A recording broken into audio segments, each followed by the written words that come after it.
Hi, I'm Jacob. I'm Tony. I'm Terry. I'm Brendan. I'm Nancy. Let's begin! So I'm going to talk about the first question. Identify which are fixed costs of passenger service and which are variable costs of passenger services. So let's first talk about the definition of fixed costs and variable costs. A fixed cost is a cost that doesn't change with an increase or decrease in the amount of goods or services produced or sold. And the other definition is that fixed costs are expenses that have to be paid by a company and is independent from any specific business activities. So to put it in other words is that fixed costs still exist even when the corporation is not operating. And let's talk about variable costs. Variable cost is expense that changes in proportion to production output, and it will increase or decrease depending on the company's production volume. And if the production volume rises, the variable cost rises. And on the other hand, if it decreases, the variable cost will also decrease. So the answer of this question, for number A is cockpit personnel is fixed cost.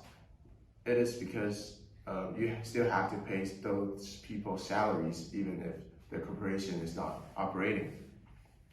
And about B and C, airport landing fees and fuel. Airport landing fees will change depending on the weight of the aircraft. So, and the fuel will also varies between different aircraft. So B and C are both variable costs. This is the table given by the question 2. Question 2.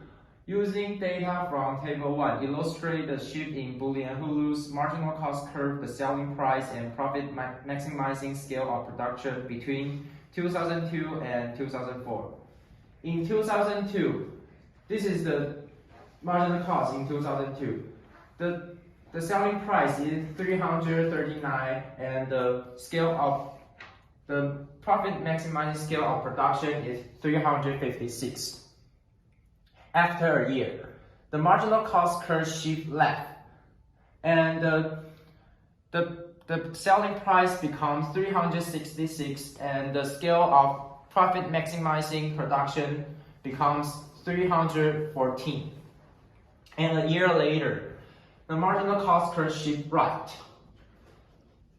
The selling price becomes 391 and the scale of profit maximizing production becomes 350.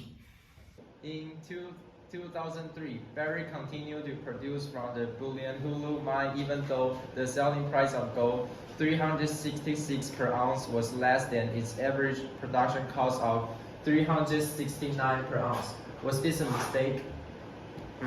In my opinion, it is not a mistake. Even though the selling price of gold 366 per ounce was less than its average production cost of 369 per ounce. Price of gold is higher than the average cash cost, which is 246. In the short run, if revenues are higher than the average variable cost, we should continue to produce. Question C. Use Barrick's 2004 data to compare the short-run break-even conditions for Boolean Hulu and Carloguli and the long-run break-even condition for the two mines. Short-run break-even points occurs when the marginal cost equals average variable cost, while the long-run break-even point occurs when the marginal cost equals average total cost. In the condition of Boolean Hulu, the short-run break-even points occurs when the scale of production is 284, while the long-run break-even point occurs when the scale of production is 384. In the condition of Carloguli, the short-run break-even point occurs when the production is 234, while the long-run break-even point occurs when the production is 278. I'm responsible for problem 3. And for the part A, let's see. The current production of this firm shown in the table. Suppose this firm is a perfectly competitive firm. Its average variable cost, ABC, is minimized at the current quantity level. Do you think if this competitive firm is maximizing its profit? So to solve this question, we need to know in perfect competition, price will equals to marginal revenue, and marginal revenue will also equals to $100 in this case. In order to maximize the profit, the firm should produce the quantity where marginal cost equals to marginal revenue. But now, the quantity produced in this condition equals to the minimum average variable cost, not the marginal revenue.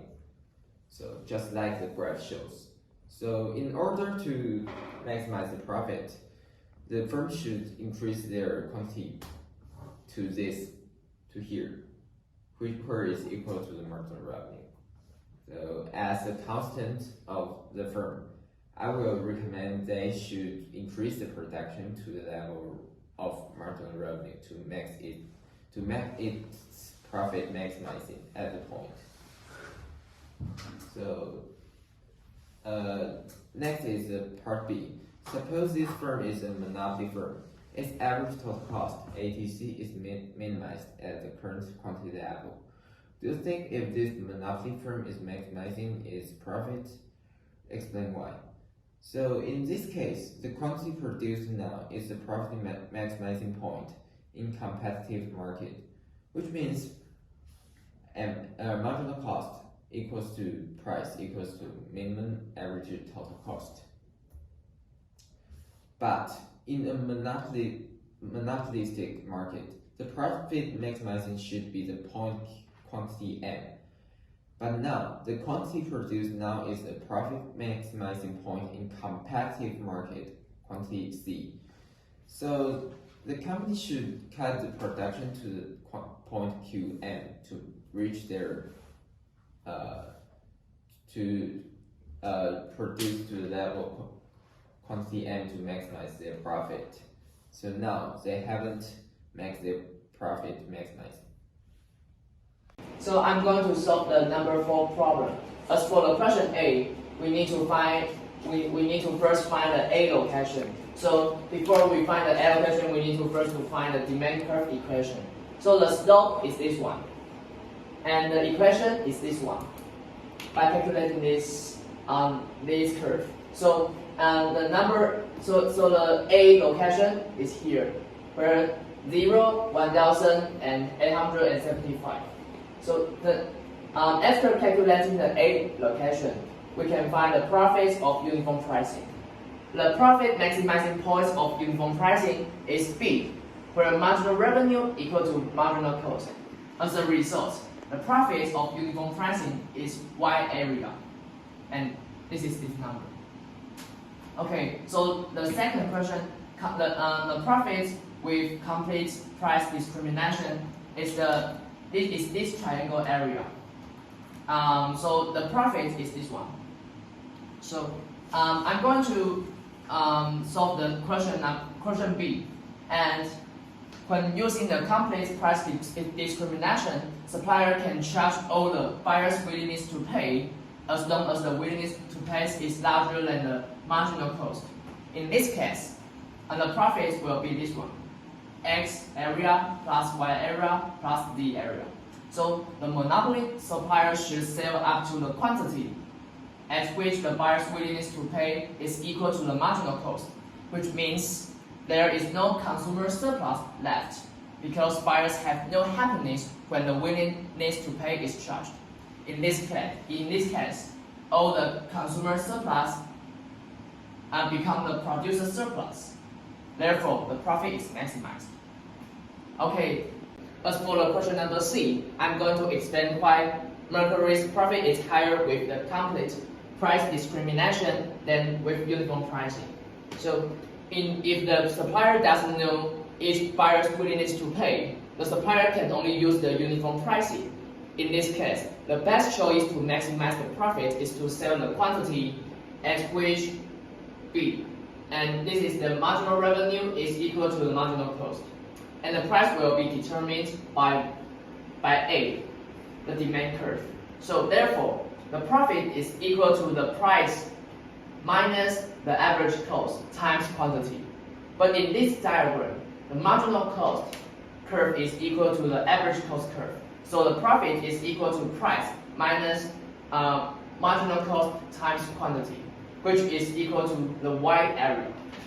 Okay, so the X zone becomes the consumer surplus, and the Z zone becomes to the dead weight loss.